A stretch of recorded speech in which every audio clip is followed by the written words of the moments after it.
주일 예배에 오신 사랑하는 온세안교회 성도님들을 예수님의 이름으로 환영하고 축복합니다. 다 같이 묵상기도 하심으로 주일 예배를 하나님께 올려드리겠습니다.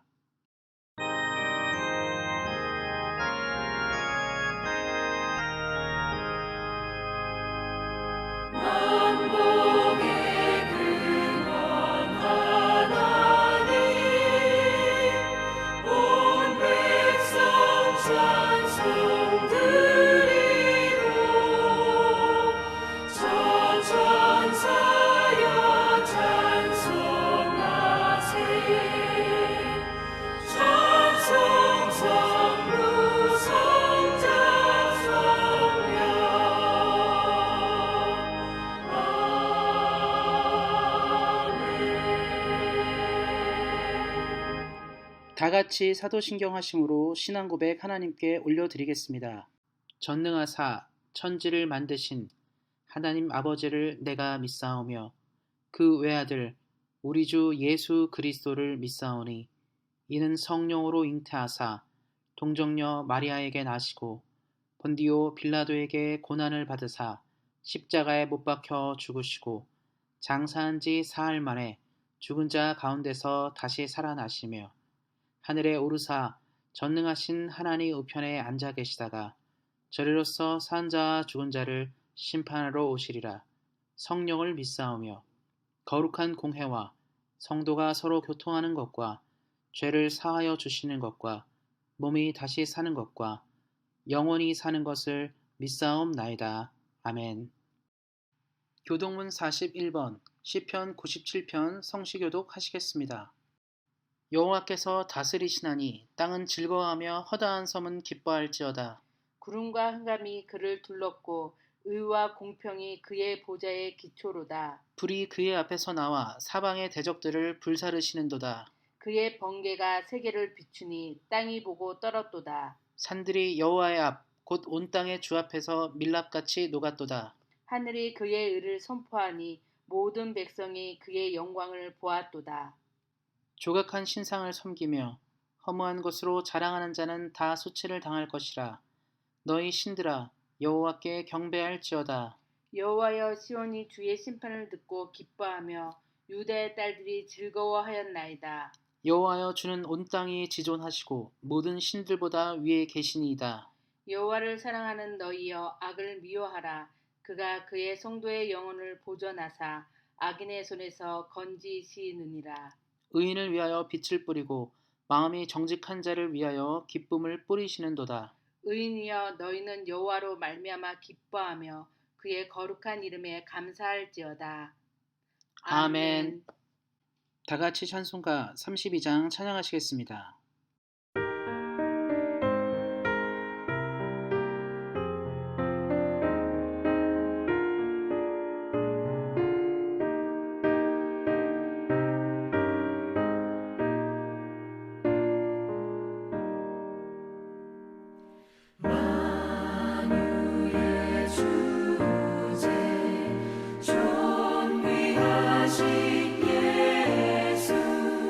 사랑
사랑의 하나님 감사를 드립니다.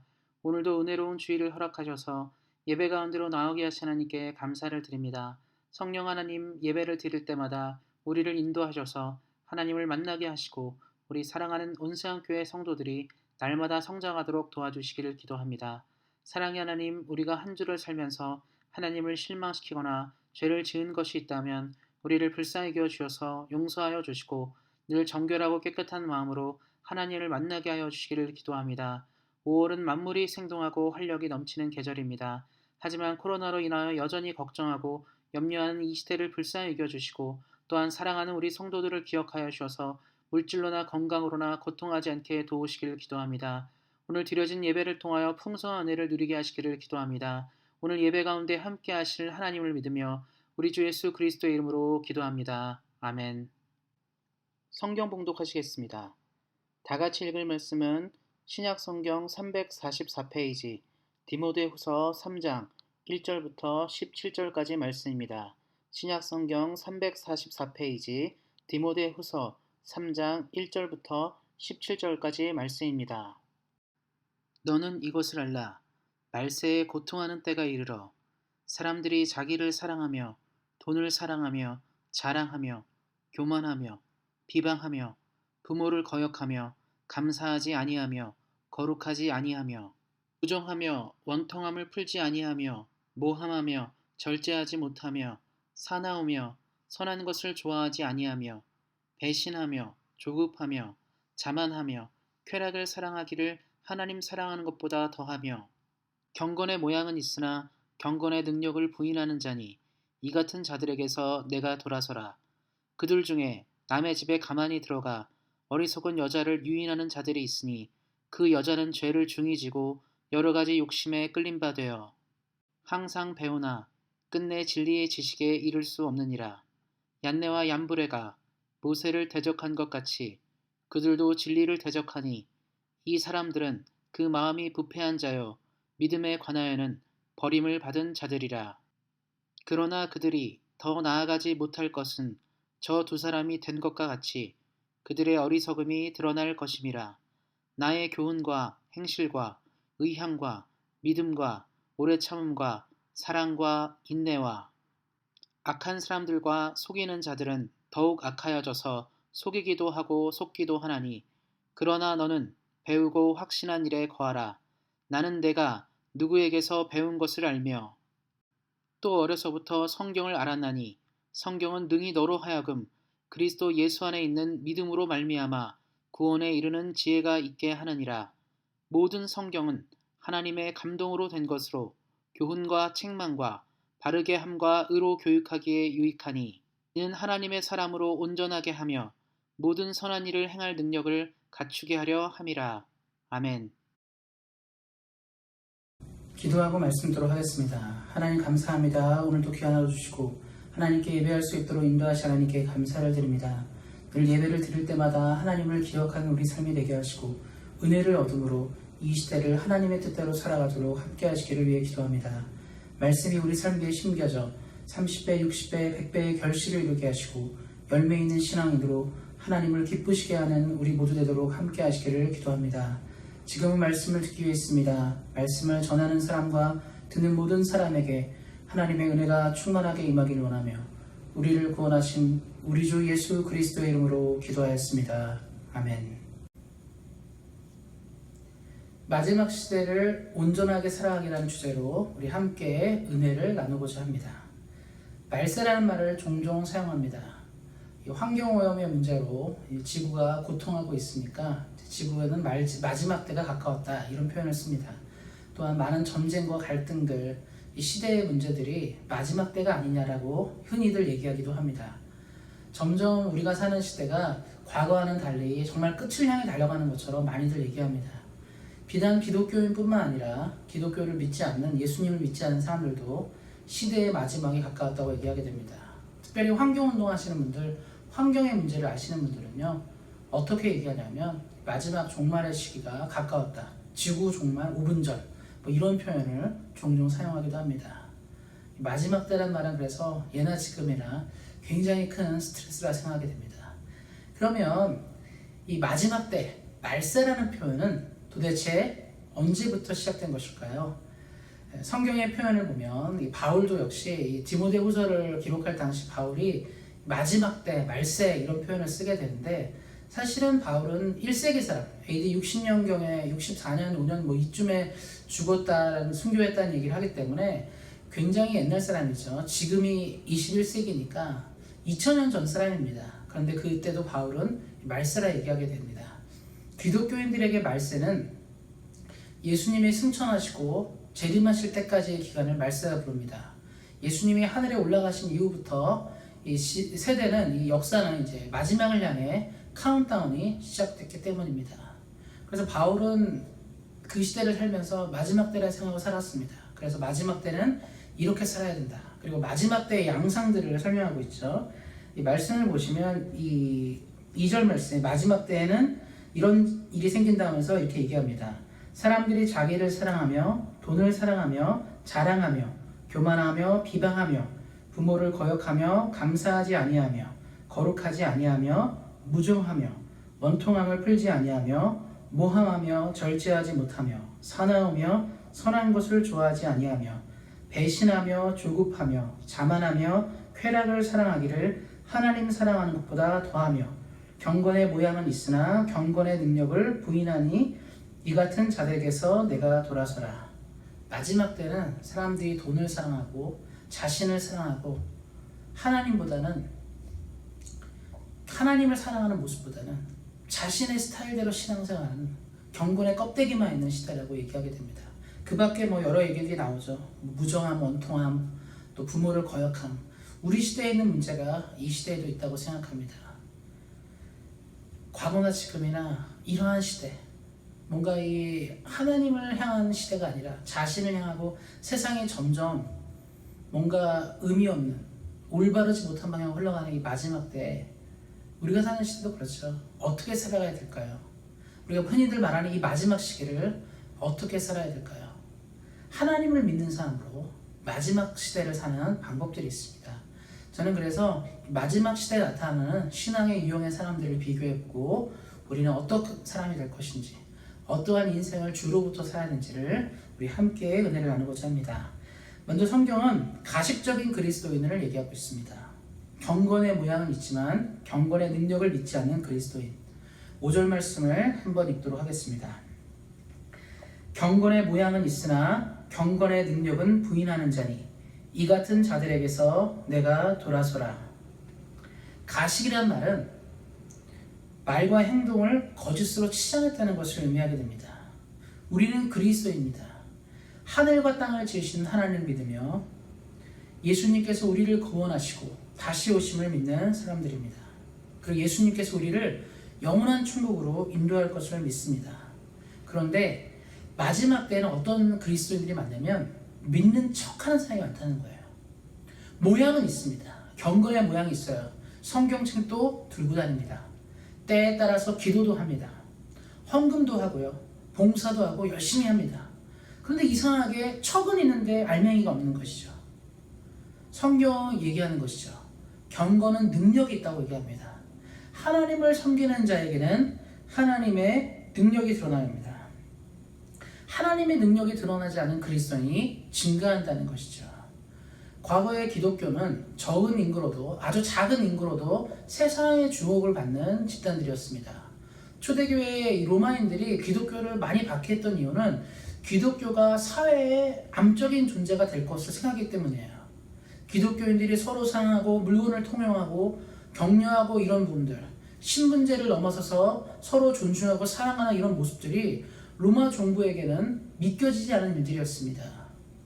사람을 계급으로 나누고 돈으로 평가하고 사람의 가치로 보는 것이 아니라 갖고 있는 어떤 능력이나 이런 것들로 기준해서 시대를 보던 그들에게 인간은, 모든 사람은 하나님 앞에서 평등하다라는 기독교의 생각들은 그들을 위협했습니다. 그리고 부가 중요하죠. 법만큼 가지려고 하고 자기가 더 많은 걸 취해야 되는데 기독교인들은 물질을 나눴어요. 다른 이에게 나눠주는 것을 아까워하지 않았습니다. 이런 모습들이 비록 작은 인구였지만 시대의 충격으로 다가오게 됩니다. 많은 사람들이 예수님을 알게 되었죠. 믿게 되었습니다. 기독교는 이렇게 굉장히 강한 영적인 능력으로, 경건의 능력으로 시대를 흔들었습니다.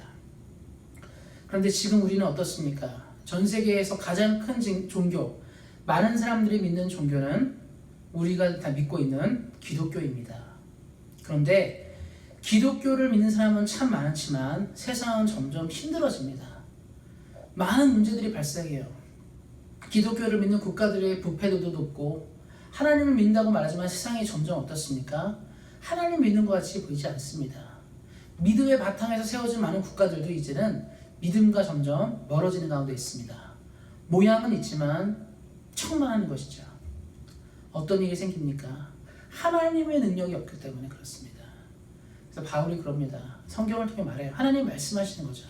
우리에게 말씀하시는 거예요. 경건의 모양은 있지만 능력이 없는 사람들, 경건하는 척만 있고 경건이 무엇인지 모르는 자에게 돌아서라고 얘기하고 있습니다. 사랑하는 성도님들이 이 땅을 사시면서 경건의 능력을 통해 세상을 변화시키는 사람 되시기를 예수님의 이름으로 축원드립니다. 하나님이 찾으시는 경건의 능력을 가진 그리스도인으로 이 땅을 사시기를 다시 한번 예수님의 이름으로 축원드립니다. 그리고 두 번째로 나눌 말씀은 어리석인 그리스도인들이에요. 어리석은 그리스도인. 정욕으로 인해 늘 배우지만 진리에 이르지 못하는 그리스도인이 있다고 얘기하고 있습니다. 7절 말씀을 보도록 하겠습니다. 항상 배우나 끝내 진리의 지식에 이를 수 없느니라. 이 말은 너무나 슬픈 말이에요. 항상 배우나 끝내 진리의 지식에 이를 수 없다. 이 어리석다는 말을 좀 우리가 먼저 이해했으면 좋겠는데요. 이 사실 어리석다라는 말은 어리다라는 말에서 나왔습니다. 어린이 할 때 그 어리다입니다. 옛날 사람들은 이 어린이들이 좀 본능에 움직이고 훈계와 교육을 받지 않게 되면 뭔가 이렇게 절제하지 못하고 움직이는 모습을 보면서 과거의 사람들은 어린이다, 아직 자라지 않았다, 양육과 교육이 필요한 존재로 보았습니다.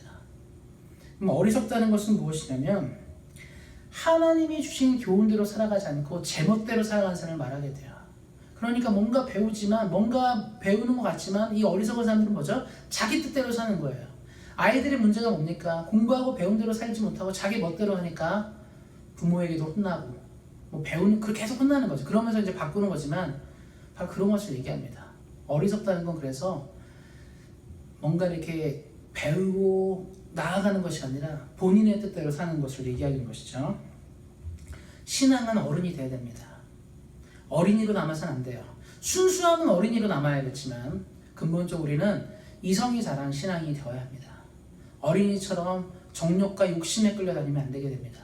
그러면요, 배워도 알지 못하게 되는 것이죠. 항상 배우는데 진리에 도달하지 못한다. 항상 배우는데 올바른 자가 되지 못한다는 것은 매우 서글픈 것입니다. 우리 한번 예를 들어봤으면 좋겠어요. 공부하는 학생이 있습니다. 수험생들이 있어요. 열심히 공부합니다. 맨날 문제집도 풀고 시간 투자해서 책도 보고 열심히 준비해요. 그런데 시험을 보기만 하면 맨날 떨어진다. 열심히 준비했지만 안 된다. 어떻습니까? 너무 슬프지 않습니까? 열심히 했는데 무조건 불합격이다. 어리석은 그리스도인들은 이렇다는 거예요. 왜? 정욕에 의해 사니까. 이 말씀이 이렇게 나와 있어요. 8절 말씀에 얀네와 얌브레가 모세를 대적한 같이 그들도 진리를 대적하니 이 사람들은 그 마음이 부패한 자요 믿음에 관하여는 버림받은 자들이라. 항상 배우나 진리에 이르지 못한다. 이게 무슨 뜻이냐면 앞서도 잠깐 설명드렸지만 배우는데 왜 안 바뀝니다가 아니라 배우지만 자기 멋대로 생각하는 거예요. 이 출애굽 시대에서 이 모세가 이 이집트의 마술사들과 요술사들과 대결을 벌였습니다. 그들의 이름이 얀네와 얌브레입니다. 모세가 하나님을 통해서 기적을 일으켰어요. 지팡이를 뱀으로 만들고 다시 뱀을 지팡이로 만드는 그런 기적들을 보여주고 또 여러 기적들을 보여줬습니다. 그들은 알았죠. 이 능력이 누구로부터 온지를 알았어요. 충분히 배웠습니다. 아, 하나님 대단한 분이시구나. 하나님은 놀라운 일을 하시는 분인 것을 얀네와 얌브레는 배웠습니다. 그런데 어땠죠? 하나님을 알았으면 하나님께 굴복해야 돼요. 무릎 꿇고 배워야 됩니다. 주님, 제가 주님을 배워야겠습니다. 하나님을 배워야겠습니다 말해야 되는데 얀네와 얌브레는 이 배움이 왔을 때 대적을 하게 돼요. 말씀에 나온 것처럼 배우지만 끝내 지식에 이르지 못했다. 하나님을 섬기는 대로 나가지 못했다는 뜻이에요. 사랑하는 성도님들, 또 이 땅을 사는 많은 그리스도인들을 생각해 보십시오. 우리가 늘 주의 말씀을 배우는데 진리에 이르지 못하게 되는 것은 딱 하나입니다. 말씀이 우리 삶에 심겨져야 돼요. 뿌리를 내리고 자라야 됩니다. 자라게 되면서 하나님이 원하는 방향으로, 방식으로 한 걸음 두 걸음 나가야 돼요. 그러면 항상 배우는 것이 진리에 이르게 되는데, 우리가 아는 것에 멈추고 실행하지 않고 실현하지 않다면 이것은 우리를 자라지 못하게 합니다. 그런데 마지막 때는요, 이런 삶이 늘어난대요. 뭔가 많이 배워요. 지식이 축적됩니다. 듣는 것이 많아지기 때문에 아는 것은 많아지는데, 행동으로 옮겨지는 사람이 점점 적어지거나 자기 뜻대로 말씀을 받아들이고 해석하게 되므로 어리석게 되는 경우들이 늘어난다는 것을 얘기하게 됩니다. 저는 우리 사랑하는 성도님들이 신앙생활 하시면서 만나는 모든 말씀 가운데 배우고 있고 기도하고 연구하는 이 모든 신앙생활 가운데서 배움에 이르고, 배움에 이르러서 멈추는 것이 아니라 온전한 대로 나아가시기를 소망합니다. 하나님은 우리를 너무 사랑해요. 그래서 요즘 시대 어떻습니까? 배울 기회가 많지 않습니까? 수많은 유튜브를 통해 우리 말씀을 접할 수 있고요. 책들을 통해서도 말씀을 접할 수 있고 공부하고 배울 방향들이 많이 있습니다. 근데 왜 시대는 변하지 않을까요? 수많은 말씀이 존재하고 수많은 이야기들이 존재하고 공부가 존재하는데 왜 변하지 않을까요? 들어온 것이 그대로 가지 못하기 때문입니다. 저와 여러분은 그러지 않기를 소망합니다. 사랑하는 성도님들, 말씀을 잘 공부하시고 배우시고 또 어리석은 자가 되는 것이 아니라 항상 배우며 또 그 배움이 진리로 이르시기를 예수님의 이름으로 축원드립니다. 세 번째로 우리가 살펴볼 것은 이 진정한 그리스도인의 모습을 얘기하게 되는 겁니다. 이 말씀을 보시면 12절 말씀을 한번 보도록 하겠습니다. 진정한 그리스도인, 박해와 고난을 뚫고 나가는 우리 진정한 그리스도인에 대해서 우리 보도록 하겠습니다. 12절 말씀 한번 읽도록 하겠습니다. 무릇 그리스도 예수 안에서 경건하게 살고자 하는 자는 박해를 받으리라. 그러면 아까 앞서 언급한 것처럼 경건의 모양만 있는 사람, 배우지만 뿌리를 내리지 못한 사람과 달리 이 사람은요, 그리스도 예수 안에 살고자 하는 자, 마지막 시대에 가장 올바른 그리스도인들은 어떤 모습이냐면 바로 경건하게 살고자 하는 자는 박해를 받으리라 말하는 이 온전한 그리스도인의 모습이 이 말씀에 나와 있습니다. 그 예전에 TV 프로그램 중에 먹거리 엑스파일이라는 프로그램이 있었습니다. 그 먹거리 엑스파일은 어떤 프로그램이냐면 식당들이 이제 장사를 하는데 보통 가게들을 운영하는데 어떤 재료를 가지고 운영하는지를 잘 모르잖아요. 그래서 검사를 하는 거죠. 뭐 어떤 음식을 만들 때는 어떻게 만들어야 된다. 그러니까 쉬운 예를 설명하면 설렁탕을 만들 때는 이제 이 그 고기를 이제 그 국물을 낼 때 뼈를 고아요. 그래서 뼈를 계속 끓여내가지고 뭐 하루 이틀 계속 이제 뼈를 우려내면 뼈에서 이제 하얀 국물들이 나옵니다. 그래서 이게 하얗게 만들어서 거기다 이제 고기도 넣고 해서 설렁탕을 만드는 거죠. 그런데 뼈를 고아내고 끓이는 과정이 쉽지가 않은 거예요. 근데 장사를 해야 되면 이제 이 국물을 빨리빨리 만들어야 되잖아요. 그러니까 어떤 방법을 사용하냐면 아무래도 이제 이 하얀 걸 내야 되니까 프림을 타는 거죠. 프림을 넣어서 끓이는 거예요. 그럼 금방 색깔이 허연 빛깔이 납니다. 근데 그럼 그걸 가지고 이제 성형탕을 파는 거죠. 그러면 그게 잘못됐죠. 그럼에도 불구하고 회전율도 높이고 음식을 팔려니까 그렇게 장사하는 사람들이 있는 거죠. 그 프로그램은 그런 거를 잡아내는 거예요. 이 음식을 만들려면 이렇게 만들어야 되는데 첨가물을 넣던가 다른 방식을 통해서 하는 가게들을 찾아내는 것이죠. 그리고 제대로 장사하는 가게들은 착한 식당, 제대로 재료를 준비해서 하는 식당이라가 표현하게 되는 겁니다. 그런데 이제 장사하는 사람들의 이야기를 들어보면 편법을 쓰지 않고 장사를 하고 싶은데 편법을 안 쓰면 어떻게 되죠? 물건을 파는 게 쉽지가 않은 거예요. 옆 가게는 막 한꺼번에 뭐 20그릇, 30그릇 나가는데 우리는 그렇게 준비를 못하는 거죠.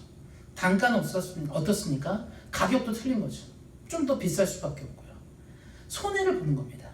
이게 그런 거예요. 여기 그리스도 안에서 경건하게 살고자 하는 박해를 받는 게 무슨 말이냐면 세상을 올바로 살고자 하면 힘들다는 뜻이에요. 뭐 꼭 무조건 뭐 끌려가고 잡혀가고 뭐 이런 것만 얘기하는 게 아니라 올바로 살고자 하면 손해볼 것이 참 많은 것이죠. 그런 가게들을 보면 올바로 장사하고자 하면 손님도 많이 못 받고요. 아무래도 매출도 쉽지 않은 것이죠. 그럼에도 불구하고 사장님들이 얘기한 건 뭐냐면 내 가족이 먹을 것처럼 만들어야 되고 내 소중한 사람들이 먹는 것처럼 음식을 준비해야 되기 때문에 그렇다는 거예요. 여러분, 사랑하는 성도 여러분, 장사하는 사람들도 이런 사람들이 있어요. 좋은 것, 내 가족이 먹을 것처럼 준비해서 손해를 보지만 정도를 거르는 사람들이 있습니다. 세상에 많은 사람들이 정도를 걷지 않으려 하지만 그러는 사람들이 있습니다. 우리는 어때야 될까요? 우리는 어떻게 살아야 될까요? 세상에 많은 사람들이 이렇게 살아갑니다.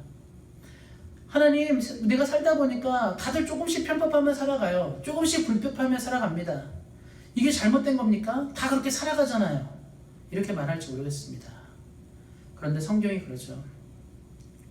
말씀인 것처럼 무릇 예수 안에서 경건하게 살고자 하는 자는 쉽지 않다고 얘기하게 됩니다. 이 당시 이 기독교인들이 가장 힘들었던 것은, 밖에 때 가장 힘들었던 것은 뭐 예수를 믿으면 잡혀가고 고통당하고 이런 것도 있지만, 사실은 이제 기록들을 보면 예수를 믿을 때 가장 힘들었던 것 중에 하나는 뭐냐면 경제적인 부분을 압박을 많이 당한 거예요. 상거래를 못하게 하거나 경제활동을 정지시키거나 못 살게 하는 경우들이 종종 있었다고 합니다. 그러니까 그렇게 되면 어떻게 됩니까? 예수님을 믿기 전에는 잘 살다가 예수님 믿으면서 많은 것들이 깨지는 것이죠. 그럼에도 불구하고 정도를 거르려 했던 사람들이 있습니다. 무엇 때문에요? 하나님 때문에, 예수님 때문에 그렇게 사는 것입니다. 마지막 때는 어떤 사람이 필요하면 이러한 사람이 필요한 거예요. 오늘도 내일도 올바른 길을 걷기 위해 최선의 삶을 다하는 사람들이 필요하게 된 것입니다. 우리 이제 고민이 하나 생기는 것이죠. 하나님 뜻대로 살고 싶습니다. 하나님이 원하는 대로 살고 싶습니다. 마지막 시대를 살 때 그런 가치를 존중하면서 살고자 합니다. 이렇게 말할 거예요. 근데 문제는 뭐냐면 마음먹은 대로 다 되지 않잖아요. 저도 그렇습니다. 다짐하죠. 이제는 이렇게 안 살아야지. 난 이제 이렇게 열심히 살 거야. 말씀 안에 믿음의 사람으로. 이 말씀이 나오잖아요.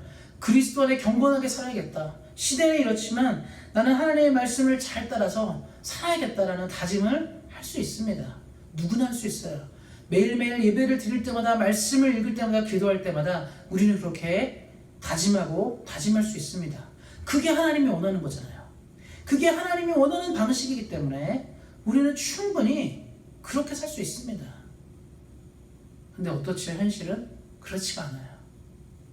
이상하게 넘어지고 추락하는 내 자신을 봅니다. 그래서 우리에게 뭐가 필요합니까? 비법이나 비결이 필요해요. 공부하는 학생들도 그러죠. 시험 입시 잘 치르고 싶어요. 좀 시험도 잘 보고 싶고 공부도 잘하고 싶습니다. 좋은 대학도 가고 취직도 잘하고 싶어요. 그래서 그 사람들이 많이 하는 게 뭐죠? 학습법, 공부법을 많이 찾아봐요. 수험생을 둔 부모들도 또 수험생들은 뭘 보죠? 최고의 학습법이 뭐냐? 저 사람이 저렇게 공부했더니 뭐 아이비리그에 갔다, 서울대학에 갔다, 좋은 대학에 갔다, 이런 거 듣잖아요. 강연들이 몰려듭니다.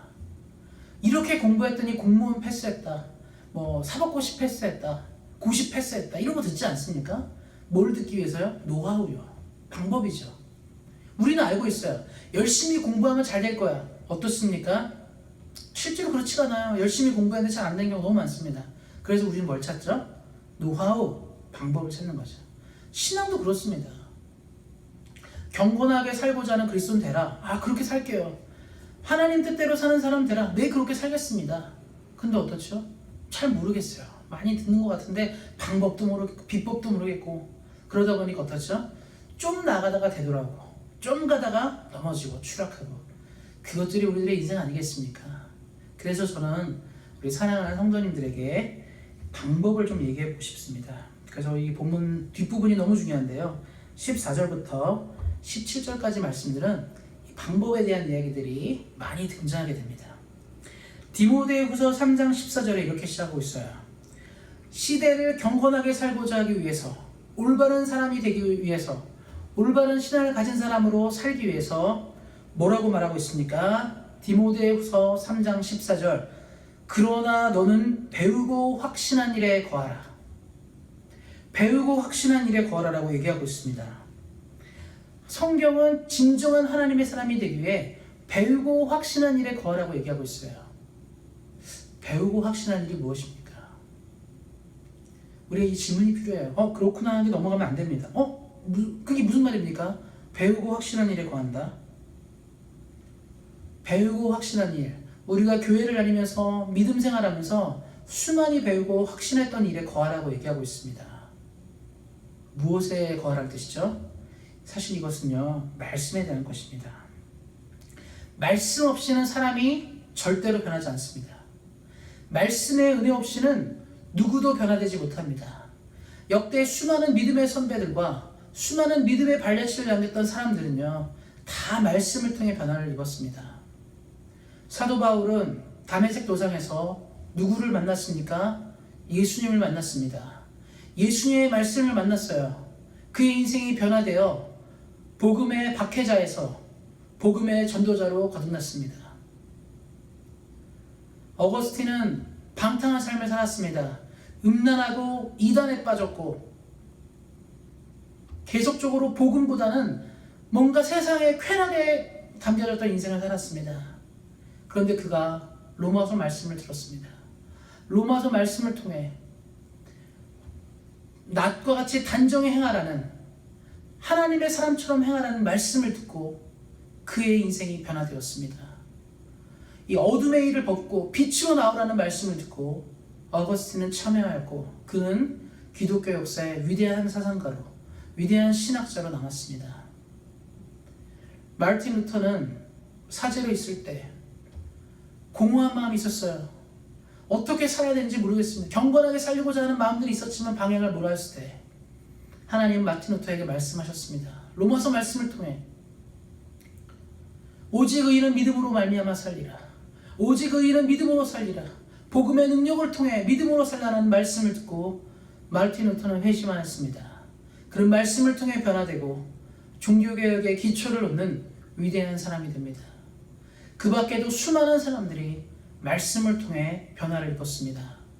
배우고 확실한 일, 성경이 있습니다. 우리 사랑하는 성도님들, 성경을 통해 변화되시는 인생 되시기를 격려드립니다. 말씀은 우리를 충분히 변화시킬 수 있습니다. 제가 한번 읽도록 하겠습니다. 3장 15절부터 17절까지입니다. 또 어려서부터 성경을 알았나니 성경은 능히 너로 하여금 그리스도 예수 안에 있는 믿음으로 말미암아 구원에 이르는 지혜가 있게 하느니라. 모든 성경은 하나님의 감동으로 된 것으로 교훈과 책망과 바르게 함과 의로 교육하기에 유익하니 이는 하나님의 사람으로 온전하게 하며 모든 선한 일을 행할 능력을 갖추게 하려 함이라. 올바른 하나님의 사람, 그리스도인들을 올바르게 하는 것은 오직 말씀입니다.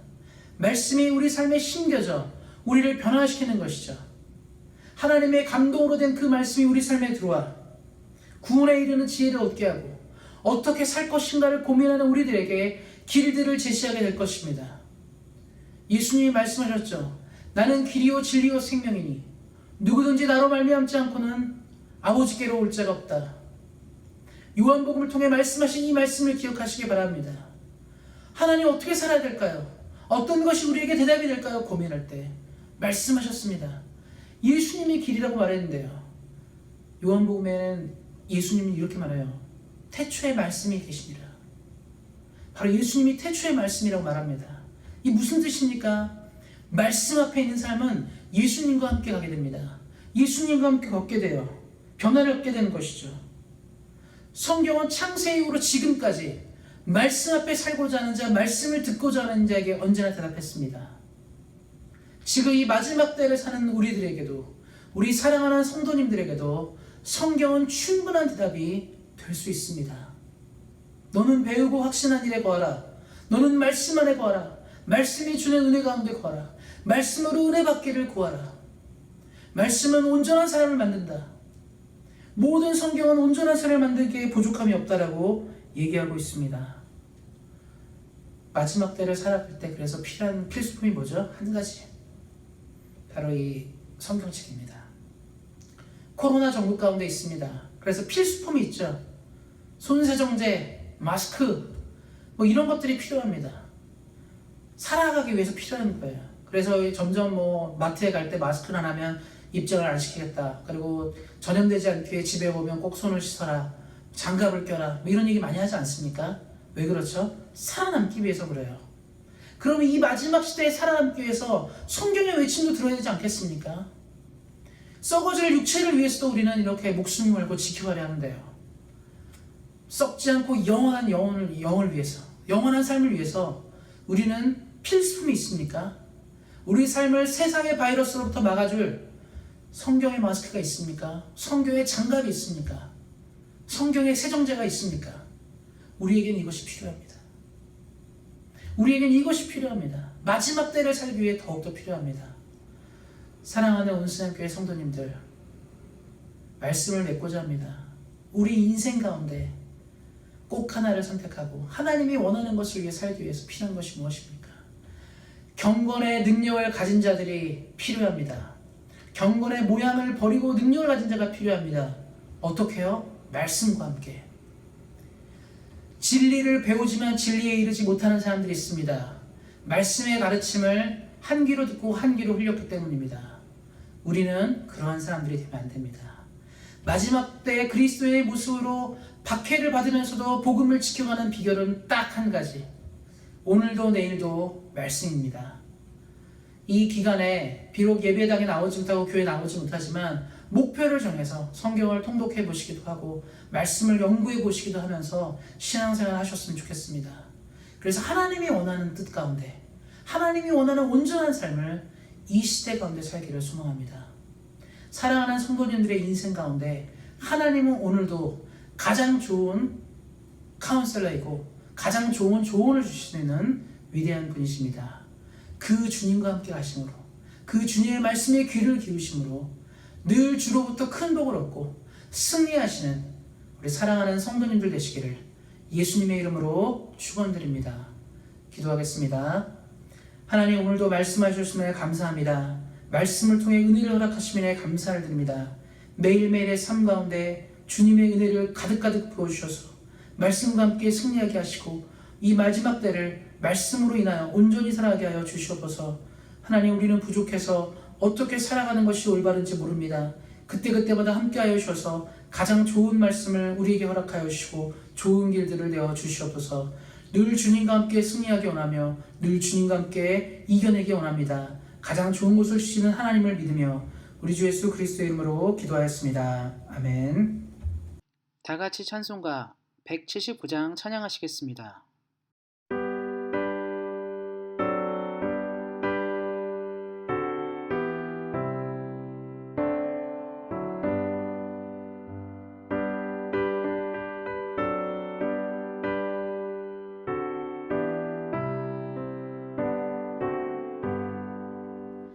주 예수의 강림이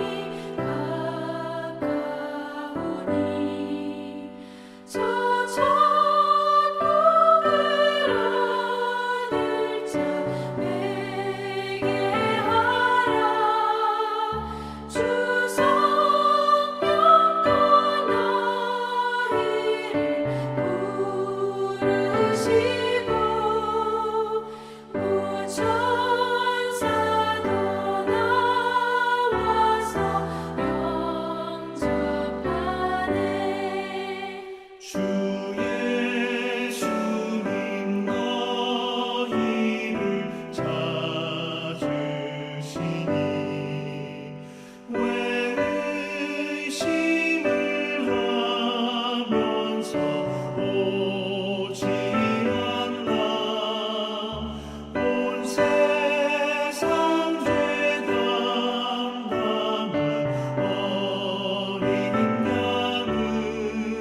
드려지는 헌금을 위해서 기도하시겠습니다.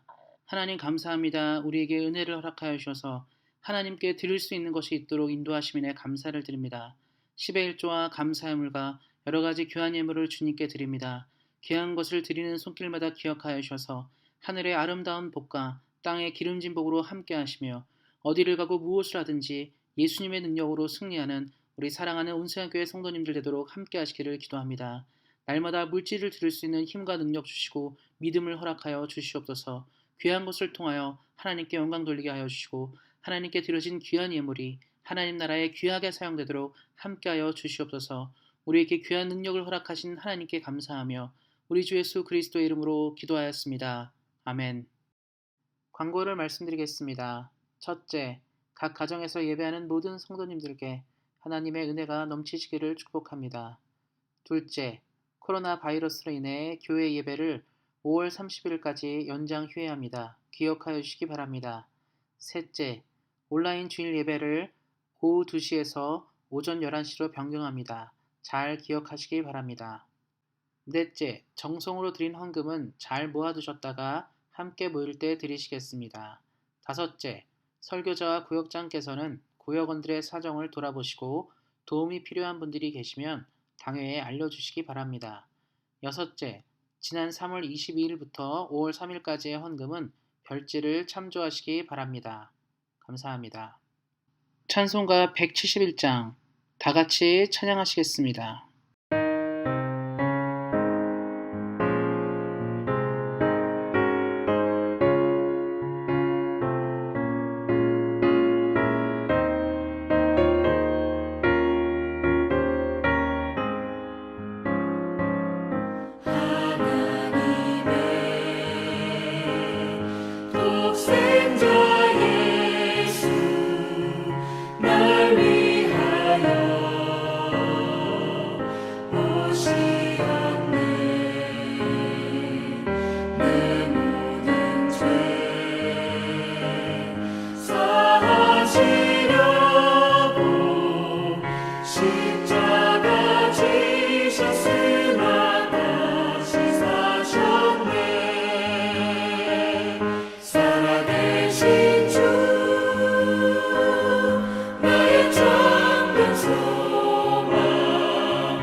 축도로 예배를 마치도록 하겠습니다.